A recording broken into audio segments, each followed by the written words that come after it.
All right, I believe that we're recording. So again, this is the SWOT analysis meeting for the Village to Village Network in Lee County. My name is Amanda Evans. I work for the Florida Department of Health in Lee County, and we'll get started. So we just finished our introductions, and I will share my screen. Can everybody see the screen? Yes. Yes, awesome. Yes. Wonderful. So here we're looking at what's a SWOT. So SWOT stands for strengths, weaknesses, opportunities, and threats. So when we're talking about strengths and weaknesses, as you can kind of see on that chart, we're talking about internal. So this might look at different things, but internally, what's our experience? What's our knowledge? What data do we have? What resources do we have?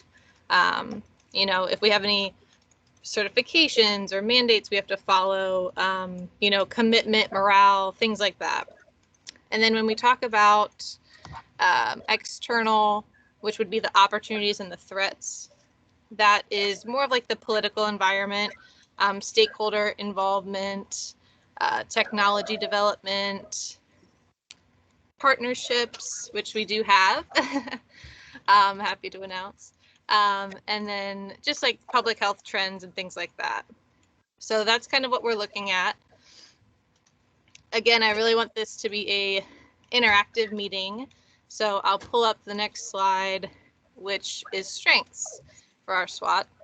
So in what ways are the Lee County, which would be us, here at the Village to Village, Lee County, we're doing well in addressing the needs of the aging community. So again, this is more internal. So I put that potential internal criteria is kind of what I described before. But it doesn't necessarily have to be exactly that. So some ideas just to get us started. We did a SWOT analysis for the Aging Coalition about a year ago after we did the needs assessment. And these are just some of the things that people said about social isolation specifically. But we're talking about, more of a wide range of things.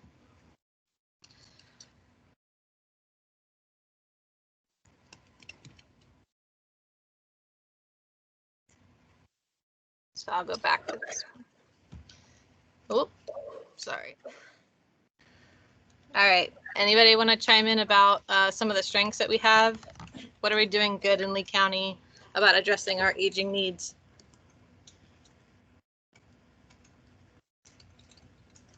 Well, I think first we're acknowledging that there are needs.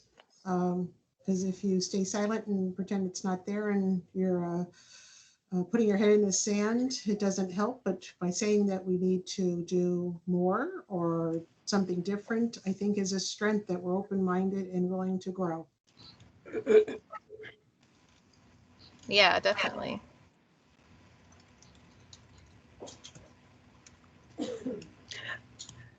I think we have this is Avra. I think we have a group of people in our community of all ages, but especially of our older aging people in our community that are willing to volunteer, which I think is awesome when you see all the volunteering going around on in our community. Sometimes it's higher when the snowbirds are here, but still people are willing to put themselves out there and volunteer and be part of changing things and improving things. So I think that's something that's big for us that we have on our side here. Definitely. I think when we're ready to really engage with volunteers, we'll have a plethora of people that will come out of the woodwork to help us out.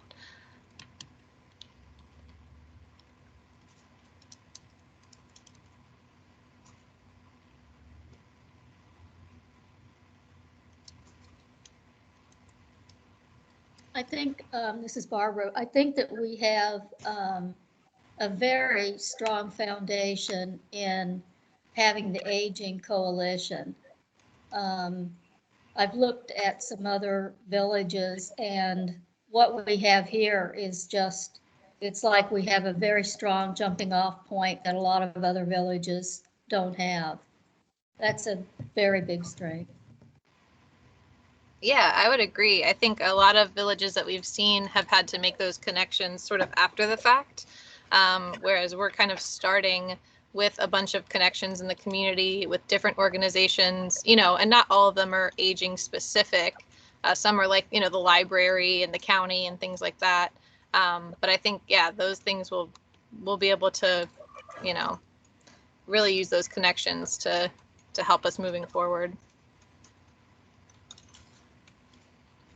And I guess this topic is a little bit hard because we're sort of still starting out.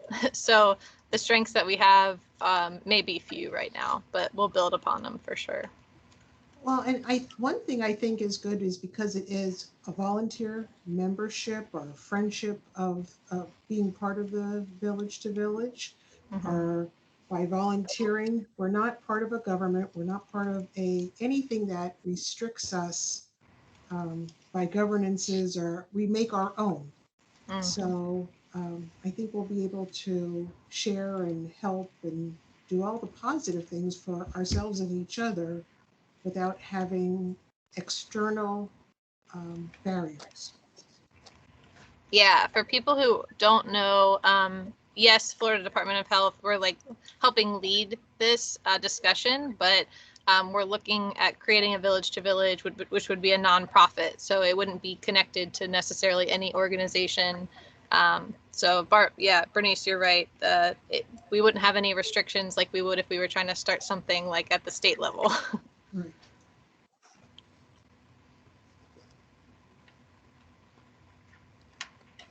Yes, Amanda, and this is Patricia Fernandez.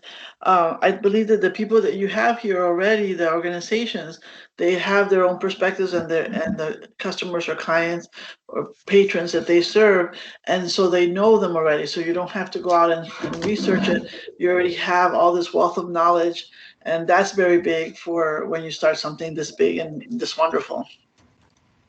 Yeah, I think you're right. I think that's awesome. I think we have a really good range of knowledge, about the community, not necessarily just, a certain neighborhood or whatever, because of the organizations that we do have. That's helpful. This is Roberta, and since I work with Shine, which is serving the health insurance needs of the elderly all the time, I know we're trying to pull something together here, but there's a tremendous need right now for housing, for food distribution for seniors, and for getting them their medications. That's really, I see and hear about that every single day. I mean, we get mostly, we have the haves and the have-nots in Lee County. Lots of haves, but many more have-nots.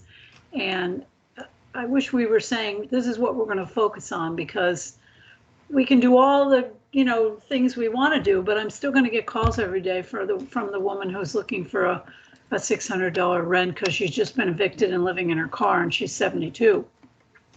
Yeah, and there's a lot of like, a lot of needs, I think, that are happening, and that'll actually come up probably when we look at the weaknesses and the threats. So save on to that piece of knowledge, because we're trying to focus just on the strengths right now. But yeah, I think there's definitely a lot of needs that we're going to have to address. So any other strengths right now? May I add one thing? This is Bernice again. We have a lot of resources. I mean, locally, the county itself has resources. We found a statewide website that tells us what resources are available locally, whether it's zip codes, counties, etc. I've been walking around everywhere I find something, whether it's the Seniors Blue Book or websites, etc. It's been like a few weeks of picking up whatever resource I can find that somebody my age and older or younger could utilize to find the people like the wonderful person ahead of me who spoke of a need. But there are resources. Of course, this is, I hate to say, the unprecedented times, but we're hoping that by next year, when we're strong and growing, that we are, I envision us being a partnership of friends and resources for each other as opposed to the Band-Aid for social issues. I see me contacting Barbara to chat about something when I'm feeling lonely, or Barbara contacting Patty to see if she knows something about this. So we talked about social isolation way before March of 2020. So I think that it's just timely, but we have resources. Of course, this whole year they've been overburdened, but once I think this burden has been lifted, those resources will continue to be available to all of us in Lake County. Yeah, I think a big resource was our needs assessment that we did a year and a half ago, as well as all the data that's come out even since then. You know, it's more recent. Like you were talking about, we're discovering new pieces of data, resources. You know, there's webinars out there that can teach us things that we don't already know. So I think, you know, there's a lot that we can, you know, learn from and really try to concentrate our resources on specific populations and areas too. Speaking of resources, our United Way 211 obviously is a huge resource in Lee County. And I know Bernice mentioned it and she didn't want to get thrown in there, but having someone who does have certain skills, like how Bernice does have some experience in grant writing, there's things of people that are already on the subcommittee that we may not consider ourselves experts, but when it comes down to it, you know, we actually do have these skills and that will help propel, you know, the committee. So while Bernice may not write grants, she has enough experience in it to get us through one. Yes, absolutely. Definitely. Thank you for adding that. And I have been searching for them. So when we get to that point, I'll have a file full of opportunities. Awesome. I'm going to pull up some of our strengths from last time. So we were focusing again on just social isolation. But these were some of the strengths that we were talking about in that meeting. So obviously we could add these to our list since they're, you know, things that we know exist still. Do you have anything else to add before we move on? So I was just thinking about this a little bit further. You know, coming from Pennsylvania, we really were limited on like independent living, assisted living, places like that, long-term care centers. And I know this is to help people age at home, but eventually, possibly, they're going to need those facilities.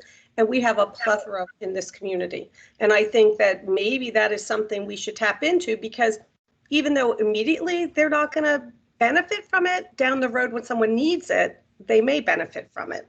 So I think that's a strength in our community. Absolutely. Mm-hmm. There's another thing we have, right as we were considering starting our village, Sarasota was also doing the same thing. And so we have a resource person there who has offered to help and who has set up several informational meetings with other people in the US and Florida. And she is a consultant for the Patterson Foundation, but also will be a member and volunteer in the Sarasota Village. Out of that, we've created a Florida network of villages. So we have a lot of colleagues already, you know, before we've even started. And we meet every month with all of the other villages in Florida to share information. Yeah, I think they'll be a wonderful resource, especially when we get started and start to have roadblocks and run into things. We can really, you know, lean into those relationships. All right. Weaknesses is our next one. So in what ways are Lee County lacking in addressing the needs of the aging community? I'm going to say, this is Bernice again, I'm sorry, but I've been working on this for a month since our last meeting, but one weakness is the lack of public transportation or the routes, how difficult it is for anyone who has aging bones to get to those bus stops. Many bus stops don't have benches. It could take a mile to get to from a community or a neighborhood to where one of those bus stops are. And the paratransit really is lacking to address certain needs. So that's, and even though Lee County and they're not Tiger Grants anymore, you can tell how old I am, but they have a new acronym for the Department of Transportation. They're attempting to address that, but they're looking into livability and bike paths, etc. And I wouldn't get on a bike if I was given $1 million to do it for a week living in Lee County, just because of all the pedestrian and bicycle accidents and etc. So we really do need vehicles, buses, paratransit, different things to help our community. Yeah, Bernice, you're not just pulling that out or being dramatic about that. That's I think we were like in the top 10 in the nation for a metro area having pedestrian deaths at some point. So, that's a real threat right now. So, yes, bicycles are great, but especially with our aging population, we would worry about that with the transportation. And I think the downtown, like the trolley that they have is wonderful too. But the problem with that is it's only seasonal. So they shut down half of the year. So I think, transportation is a real issue. Subsidized transportation, let me interject, because the buses aren't going to take people to the doctor's office. You know what I mean? They might get them within a few blocks of the doctor's office, but you remember the Good Wheels service that went out of business. That's the kind of transportation we need. There's, for the seniors, they don't need a big giant bus. They need a small transport vehicle that's you can apply for, which we used to do the applications for people to apply for that transportation. And although it wasn't the best, sometimes you had to get picked up an hour early and you had to wait after, at least you were going to get to the door of the doctor's office or the dentist or whatever. And that's a really big void. That's what I call subsidized transportation. I agree.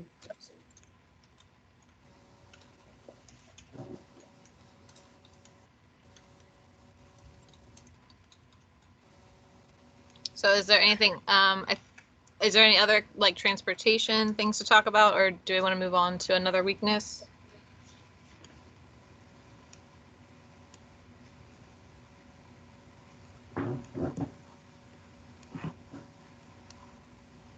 Amanda? Mm-hmm. This is Deb at Friendship Centers. I wonder, we just want to keep in mind, we do have some very small programs trying to address these issues. Faith in Action at Dr. Piper is what I'm thinking of. So maybe there are things out there we can build on rather than start from scratch type on some of these issues. Yeah, I hold on to that one. Yeah, they're doing it, but it's a small program. Yeah, well, that's an opportunity. That's an opportunity. Yeah, I was gonna say, hold on to that one for one more letter. But yeah, you're right. I think, we're not on that section yet, but some of the things we talked about was like, having volunteers, if they're available, to drive people to non-medical appointments too, because sometimes insurance may cover, or there may be a program out there that does cover people being able to get to their medical appointments, but there's many things that like they're not safe to drive anymore, but they may need groceries, or they may want to just go to a friend's house or go out to dinner, so there's different things like that we can talk about when we get to like the opportunities part. So weaknesses, anything else right now that our seniors are suffering from because of the lack of services or lack of blank? Hey, Amanda, this is Tom Felke at FGCU. In the focus groups that I've done around Lee County with older adults, one of the things that comes up rather often is the lack of information regarding services and programs. Okay. A lot of times individuals don't know what information is. I know someone had talked before about 211. I can't tell you the number of times I've asked the question, are you familiar with 211? They say no. Are you familiar with Area Agency on Aging? They say no. And it's unfortunate because I know the great work that both organizations do. I actually had one individual say to me, why are there so many magazines for families and children, and why isn't there one of those for older adults? Another person recommended having an insert in the local paper that was just older adult focused. So I think we're still having some difficulty communicating what is available for older adults. Yeah, and I think we have a lot of organizations that have so much information.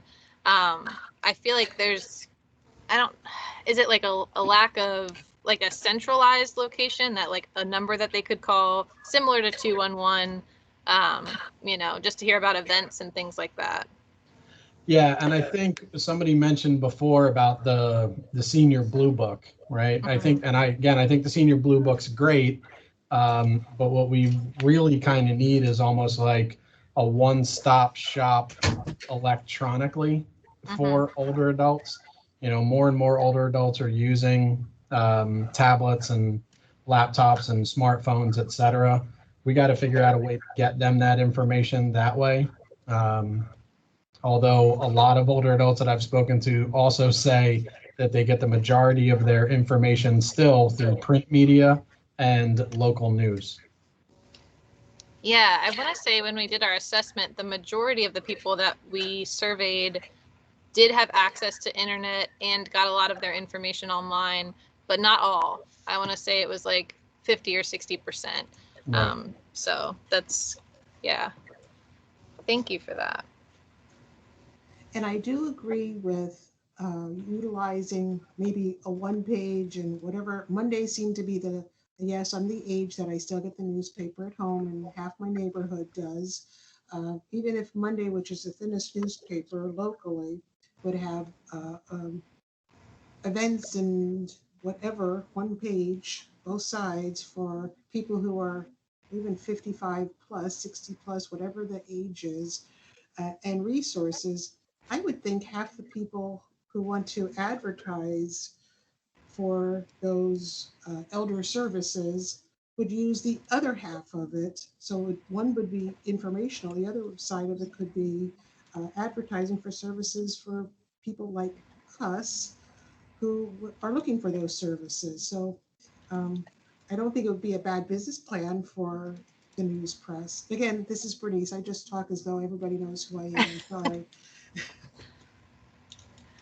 No, I think that's helpful. I mean, there's so many organizations with our Aging Coalition that want to provide services to the aging, and maybe there's just not a great way to communicate that. And that's part of that, trying to find a central location to really get the word out.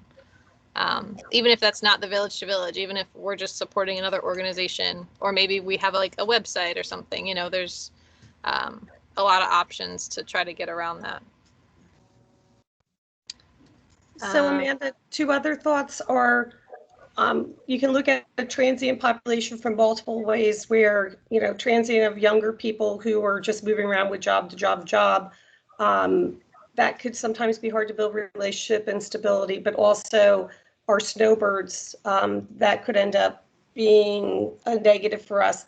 And then lastly, it's a melting pot of cultures. So it's a diverse population, and we're going to have to be sensitive to the different cultures that are involved, because it is truly a melting pot from all over. Yes, I would agree. So it could be a strength or it could be a weakness, but I think we need to list it as a weakness because it's going to be more challenging for us to make sure we're meeting the needs of all different cultures. Yeah. And that might be more of it could be a weakness, but also it could be a threat, when we talk about how to communicate things. Yeah. Yep. That's a good one.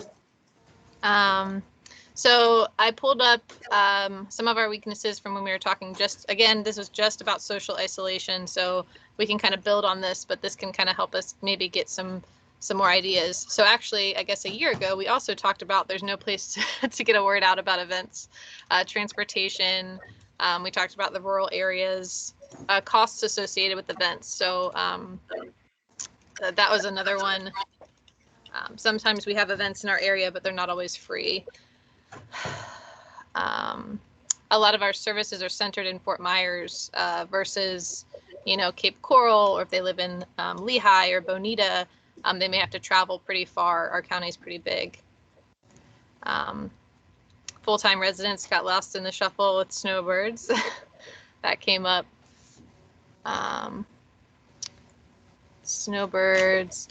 And then, limited family support, not many friends to go with to activities. So some people brought up the fact that they didn't want to go to an activity alone. So even if we did provide a list of activities for them to go to, some people aren't comfortable just going by themselves. So having like a network so people don't have to go alone. And then gated communities. A lot of gated communities do have activities for their residents, but usually it's for their residents only. And so sometimes it's actually hard to get them out of their gated community because they already have kind of a community there. All right, any other weaknesses before we move on? So would the variation in incomes be a weakness, or would that be a threat? So meaning that we have once again, we have areas of rich, and then we have areas of middle class, and then we have areas of indigence. So I don't know what that would be.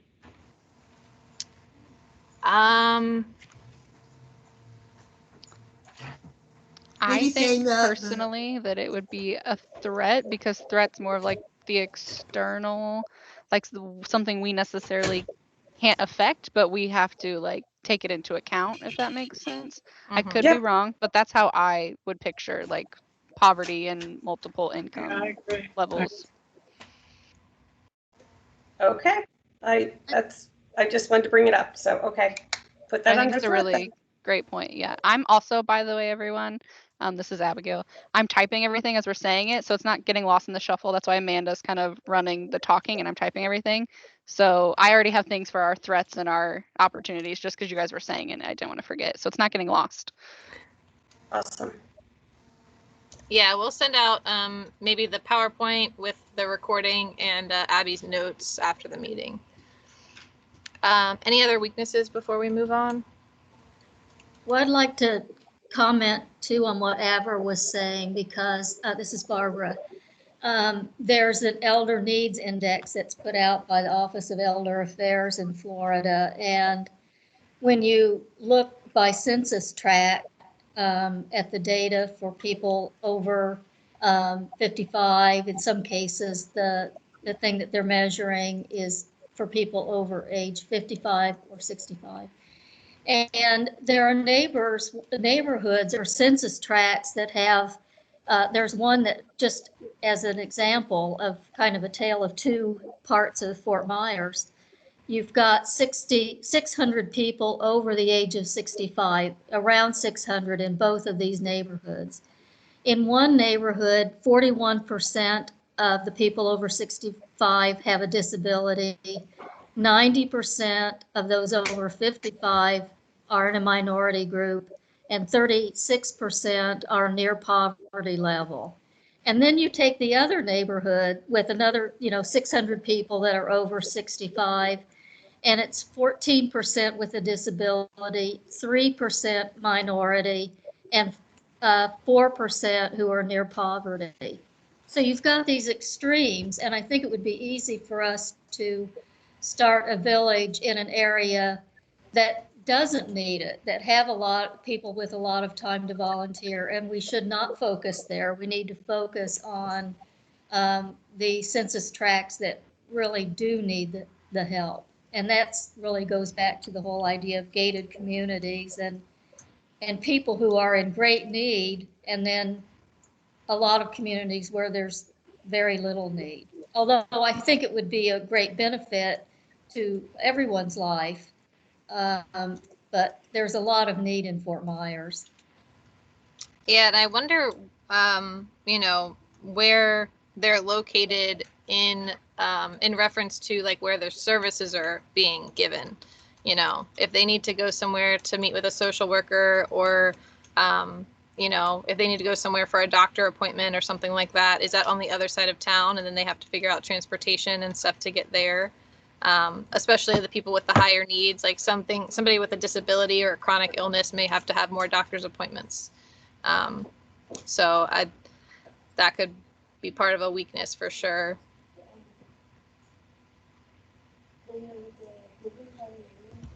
So I'm not sure if someone else is speaking. This is Bernice. But when we talk about the two diverse neighborhoods, there are people who are in need of services and those who are in need of feeling good by volunteering. So it doesn't mean that both neighborhoods don't benefit, because the other neighborhood who have less disabilities, better health, better whatever, less of this, could be restored by volunteering and helping those who are doing without, or being able to call people and talk and help with social isolation, etc. So I don't think the marriage of the two diverse groups is undoable, and I do believe it is doable. It's just having the patience to figure out, whether it's a survey, how do you want to help, or kind of services can you provide for our village, because everybody can give something and everybody needs something, and it's balancing those. Yeah. All right. So we'll move on to opportunities. So now we're looking a little bit more external. So like, what opportunities do we have?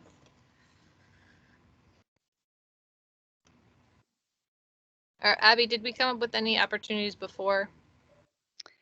Yes, and I can kind of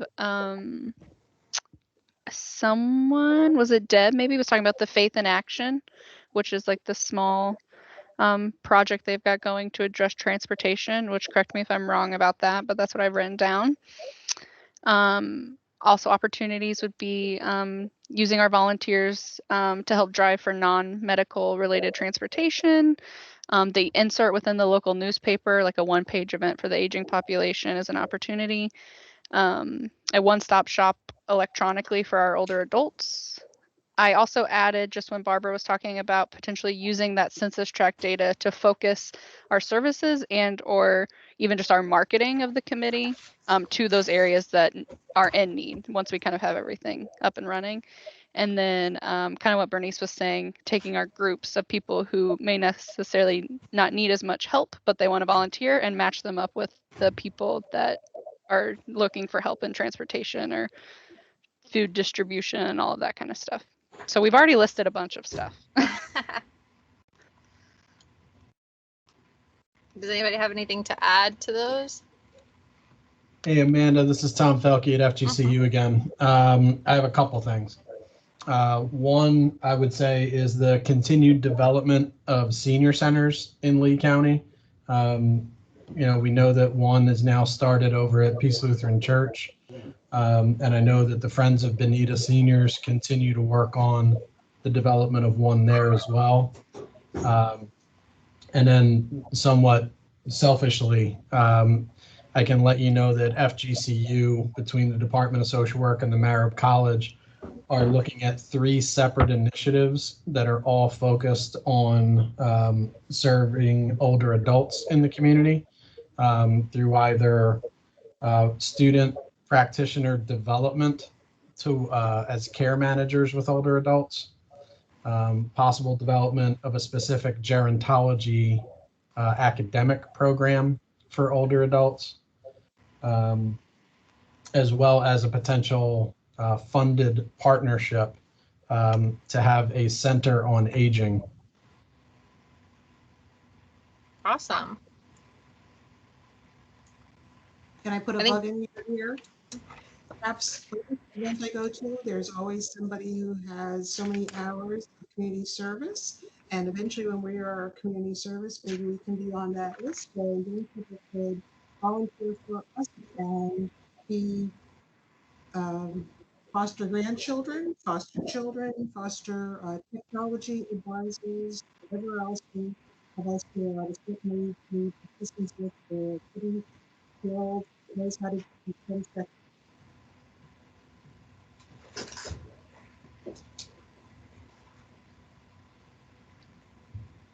Hey, this is James. I've been listening. I'm really excited to hear what I'm hearing. I'll echo something that Barbara brought up in the strengths that I think can also apply in the opportunities, and that is that the National Village to Village Network for a number of years has been developing effective community models for how to develop a village. And so we don't have to start from scratch. We really have the opportunity to apply tools from communities that are some of them very similar, I think, in some ways to Fort Myers and Lee County. And we have direct access to that network, which is fantastic. I serve as the liaison between ARP's Office of Community Engagement and the National Village to Village Network. So I have that role in my professional life. And because of that, I'm aware that there are many tools that we can tap into. Barbara's and many of you have really been the ones that have been more hands-on with the Florida network. And I think there's a lot we can build there. When I listen to the idea around a potential partnership that could involve like the Center for Aging, students and academic partnership, as well as community partnership, I think we have some tools and evidence that we can use from the Village to Village network that can also help us to straight line through some best practices, as well as to help make the case for why this is important. So there's an opportunity there really to cut through some of the learning, in a sense, and apply some of the best stuff. And I think there also is, that is also the case when it comes to thinking about who local funders might be for this, or funders from other places, so that we don't have to start from scratch here. We can kind of take the best of what's been learned in other places that can be applied here. Yeah, that's wonderful. Yeah, This is- and to add oh, go on to ahead. that, it's Oliver. I think that, not only do we have like the colleges, universities, but I think, one of the things that I've noticed is the whole volunteering for Bright Futures and the high schoolers.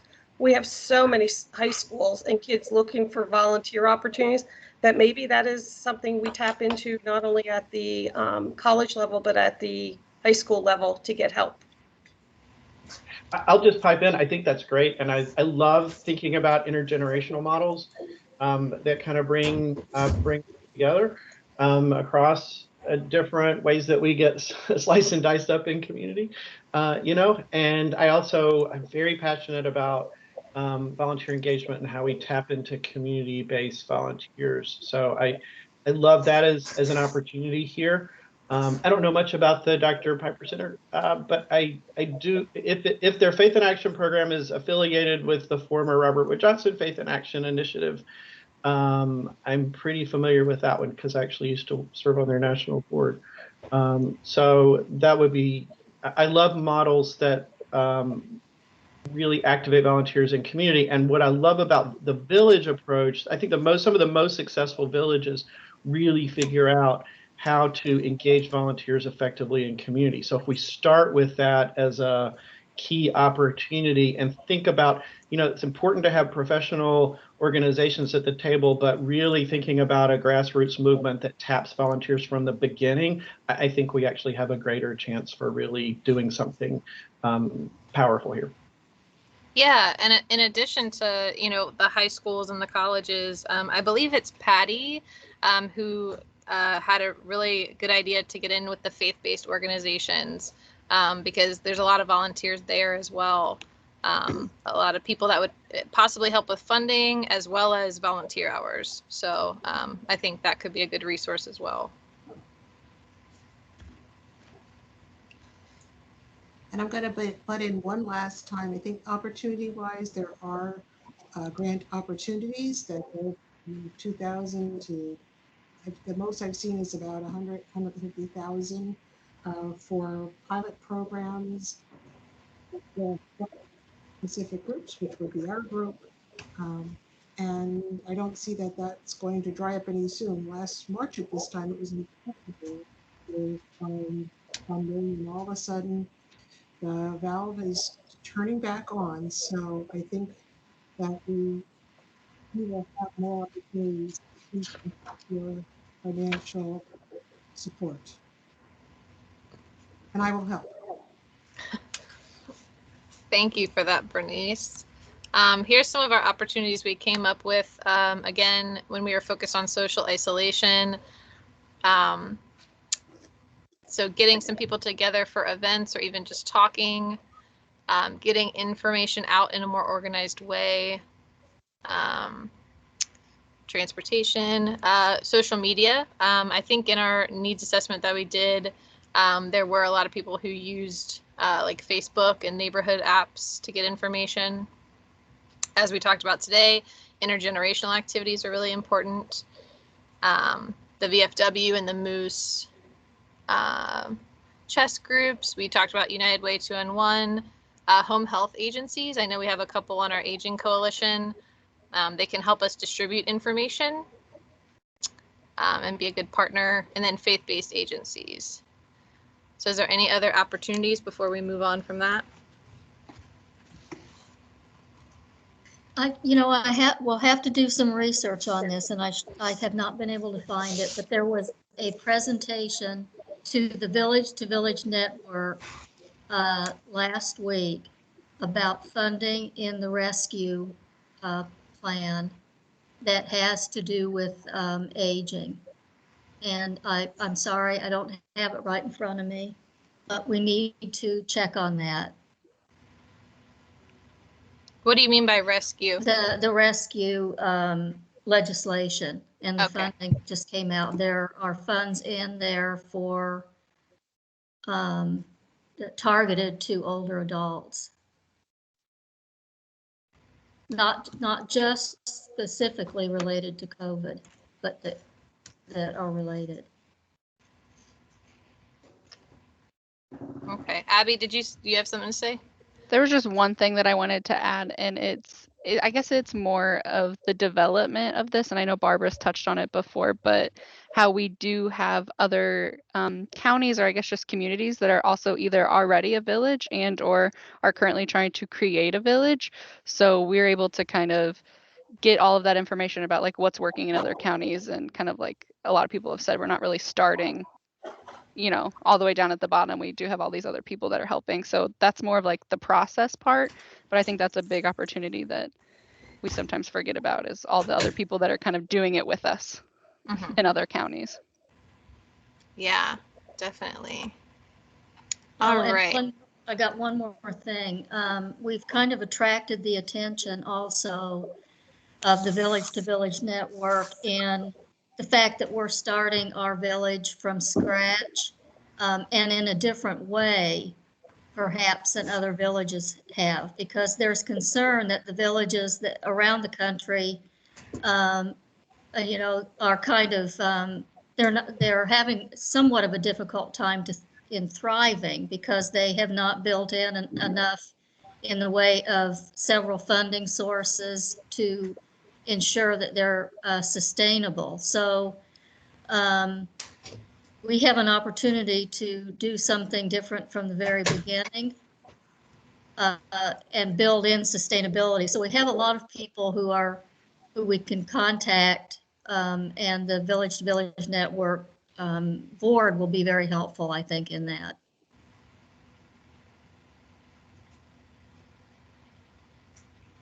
All right. And then just because we only have a couple minutes left, threats. So what are some threats?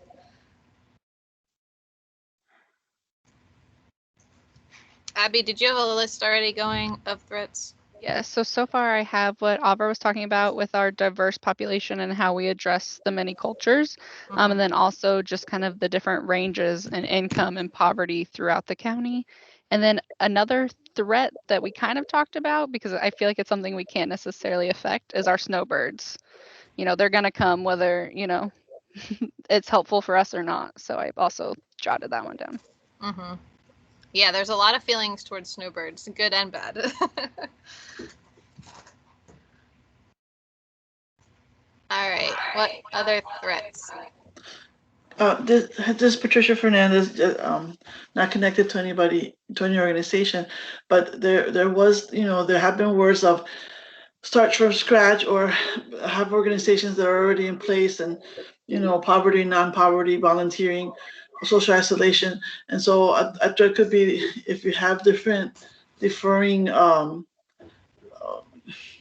paths that you want to take, there has to be something in the that says, okay, this is what we're going to do, right? So because it is very different. If you're going to go with funding, then they're going to have parameters of what you can and cannot do, and so it's not going to be as free as, okay, one of the persons said that we don't have that necessarily. We could do how we need what we need in the area. So you got to think about that too. Bring everybody to the table and then determine what it is, how it is you want to move forward, because that could be a threat if there's differing paths of doing this.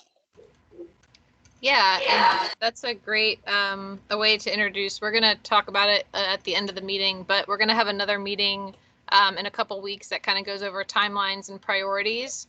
So how we're going to kind of move forward as a village to village subcommittee. But I do hear you when you say the parameters around funding, because a lot of the grants typically, they'll have statistics that they want from you, and to see how effective whatever you're doing that you got the funding for is, how effective that is, and things like that. So I think the parameters around funding is definitely a threat.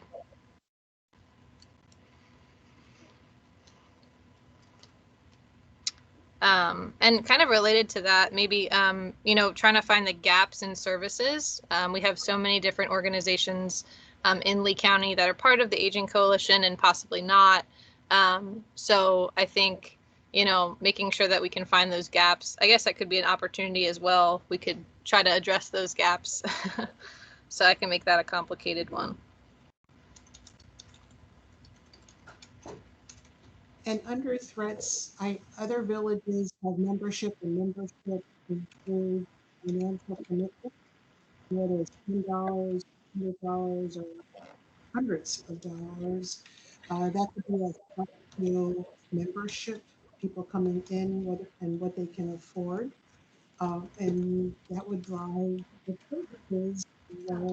Connections, friendships are being made if people who have the greatest of needs are shut up because of membership.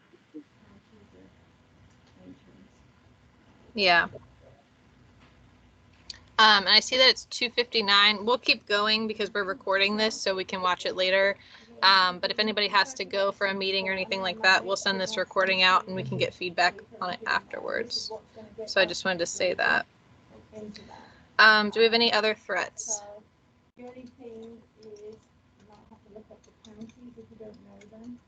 Or things that, roadblocks we may hit trying to do these things?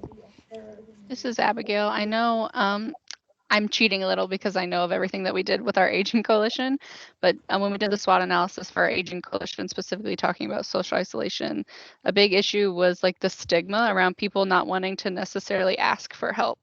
So I think we're going to have to deal with that and like finding those people that really need the services, because they're not going to they may not reach out.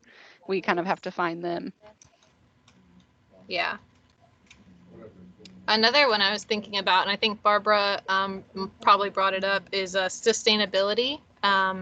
So, just in general, whether it be with funding or with flow of volunteers, or trying to get access to people in need of help, just sustainability and kind of in general would be a threat.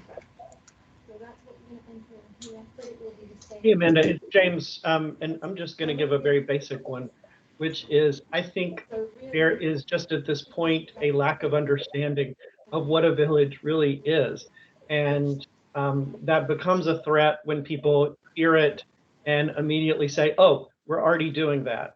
Or, oh, like that place, the Villages, up towards Ocala. There's some just basic misperceptions that could be there, and also we're very early in the learning curve for what is truly unique about the village model, what it offers that we don't currently have, and what it really looks like when it's being successful. And part of that we'll just have to live into, but I think early on, that can sometimes be a barrier to people really seeing and understanding what it can possibly be. Yeah, and I think our interest meeting kind of helped with that, but obviously not everybody in Lee County was able to see that. So if there's people listening to this recording, there is another video that'll be on our YouTube page with the interest meeting that does have more information about what a village is. But even after that meeting, it doesn't go over everything that a village can be. So you're right. I think there's a lot of stigma around the word village in Florida that we really have to address and maybe do some kind of information, putting it out there, what we're trying to do. And But I think even with that, just a little add-on to that would be, I think, and particularly when it comes to folks who work in, those of us who come from the organizational world or the agency world, who've worked in that sector for a long time, we often see it through that set of lenses, and so sometimes even just helping to see that while we're talking about, like a potential community-based nonprofit, that doesn't necessarily exactly look like an agency model either. And so just overcoming some of the perceptions that any of us bring to this, I think, to get to that new place, can be a threat either as a group or individually along the way.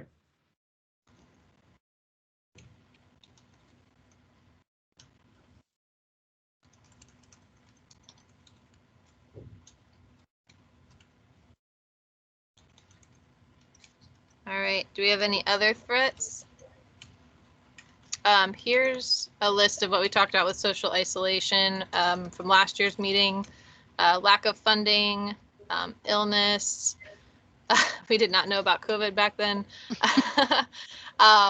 Having a large county in number and in, actual acreage. Liability issues, especially with volunteers possibly driving. Stigma was one thing that Abby brought up. Stepping on toes of other organizations. I know we've had a couple organizations already come to us and say, like, we're already doing this. So kind of what James was saying is just really educating people and trying to fill those gaps that organizations aren't doing, or strengthen the things that they are doing. Politics, and then paperwork. Any other threats that we can think about?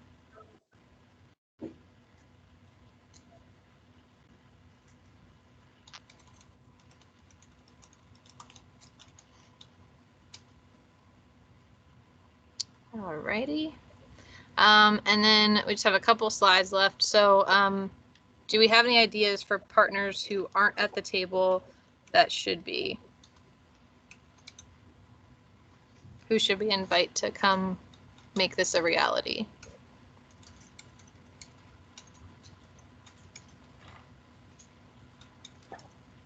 I think the community resource centers from Goodwill, I work there, but I don't work there anymore. They have a lot of their clients are older clients, and I'm not sure if there's anyone here on there that is from Goodwill, but that would be one agency that would be good to invite. I think we've had somebody from Goodwill come before, but I don't think they've been part of the Village network. So that's definitely a good one. We'll try to reach out to them. You said you had the area agency on aging. They're at the table, so to speak, or no? They've been a real challenge to get to stay at the table. I think they've just had a lot of turnover in the past couple of years. Yeah. We've had them come to a lot of our Aging Coalition meetings. Just unfortunately, we don't have like a person that we can count on to really like be there to communicate with and things like that. So we've yeah, I mean, I would think, I understand what you're saying, and they have had a lot of turnover.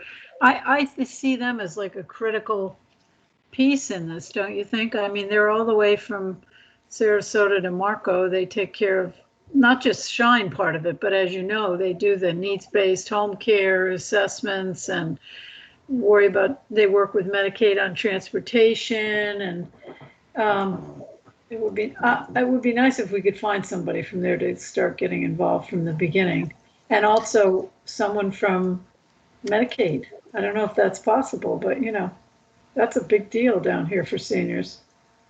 Yeah, I think with the Area Agency on Aging, if anybody has any ideas of how to get someone to come to the meetings and really participate, I'm all ears, because we've really tried to get them involved. I think they'd be a vital partner for us to have moving forward. And I think a lot of like Medicaid and different things like that, insurance companies, as well as like the long-term care facilities and the home care, I think they would be interesting to partner with. And we could even have like educational sessions for people to come and kind of like learn more about how they can utilize like all of their Medicaid. Right. So I'm sure that there's a lot of confusion around that. Mm-hmm.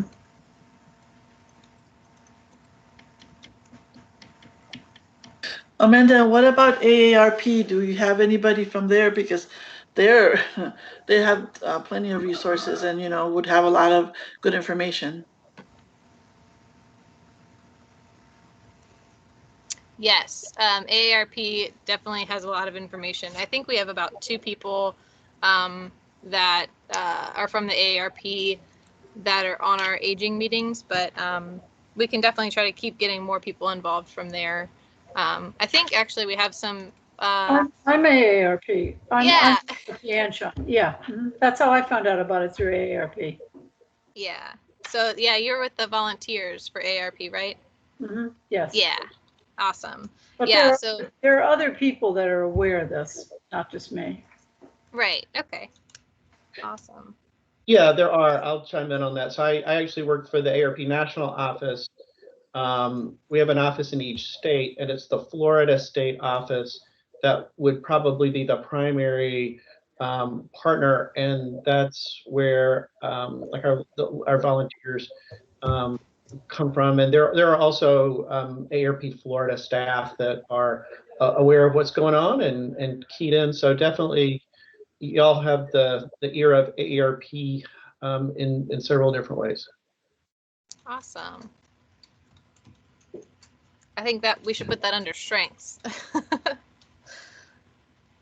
What about Lee County Schools for volunteers? I don't think we're there yet. Okay. And we talked about faith-based organizations, as well as like colleges and stuff nearby for volunteers. So I think they would be good to partner with in the future. Amanda, maybe even the Interfaith Coalition, where it's pastors, priests, ministers, rabbis, who we can use as a voice to their members, church members, parishioners, whomever, to say what we're doing and if there's other needs. Besides just asking for volunteers, we can use their church bulletin or whatever vehicle they use to talk to their membership, maybe non-costing the advertising and getting more members as well as volunteers. Is the Interfaith Coalition still running? Because I've had a hard time getting in touch with them. I think they're really busy last rites doing home visits, etc., from what I've been told. But we're hoping once there's herd immunity, that is an ugly word sometimes, but once we get there, that perhaps these people will be less stressed with doing so much good work. Yeah. All right, just because of time. So what's next for the Village to Village network in Lee County? So we want to start creating a timeline and prioritizing our goals on how we want to proceed. We've talked about a lot of different data sources and resources that we've come across, so we want to review all of those. And then really look at our local services and make sure that we're supporting them and not trying to overlap with what they're doing. So this is not an April Fool's joke, but on April 1st, we're planning on having another meeting at 2 p.m. To go over timelines and prioritizing the goals that we want to achieve. So this is just our next meeting. If you're interested in that and you're not on our email list of either the Aging Coalition or the Village to Village, please make sure you put your email in the chat box. And if you have any questions, you can feel free to email myself or Abigail. So we'll be sending out the link for that meeting, as well as the recording for this meeting the notes that Abby's taking and the slideshow. So that's the end. Does anybody have any questions or things that they want to bring up? One last thing. Those of us who suggested bringing more people to the table, if we have connections, perhaps we make sure those people are invited to the April 1st meeting, knowing it's really a meeting at 2 o'clock, so we can have more people at our table. Yeah, and all of these meetings, you don't have to have like a special invite to get in. You can just share that link or that email, and they should be able to get in through that link. Thank you for that, Bernice. I just put into the chat, I put the link. I cut and pasted too much of that. It said, thank you for joining the webinar. That was from the people who sent it to me. But anyway, it's the slideshow and the recording that I think you'll want to watch, because it goes into a lot of very good detail about what the area agencies for aging are doing in recent legislation. So you've got the slides and the video. Wonderful. Anybody else? Any other comments or questions?